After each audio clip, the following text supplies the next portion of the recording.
Okey, Anis review selepas gunakan SJCam ZV-200 ni dalam 5 hari.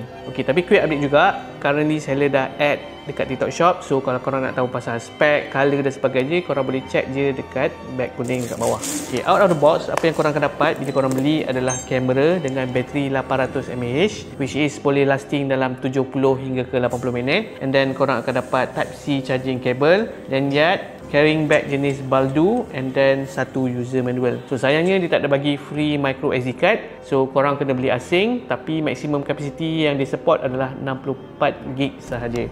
Dia punya hardware, dia ada rotatable screen. Kat belah atas ni dia ada speaker, dia ada mount untuk hot shoe, tapi ni sekadar mount saja, bukan functional And then dia ada butang on off, dia ada butang lain.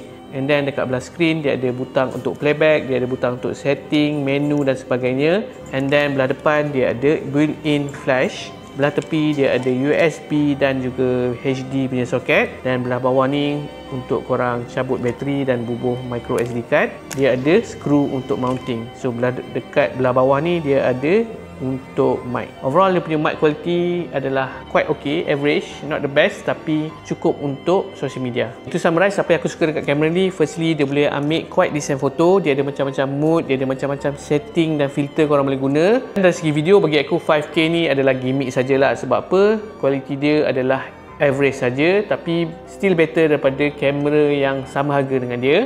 Dan yang kedua, dia ada rotatable screen, di mana features ni kadang-kadang kamera yang harga dekat 2 kali ganda mahal daripada dia pun tak ada features ni. Ketiga, dia ada built-in flash, so sangat membantu dekat kawasan gelap, nampak video pun boleh guna. Dan benda yang aku tak suka pula mainly adalah transfer method dia. Sebab apa? Korang kena transfer daripada Type-C kepada USB, so kena masuk komputer, ataupun korang kena beli Type-C kepada Type-C untuk directly transfer kepada handphone. So tak ada option untuk wireless. Dan yang kedua yang aku tak suka pula, dia tak bagi free micro SD card. Dan yang ketiga, dia tak boleh guna wireless mic.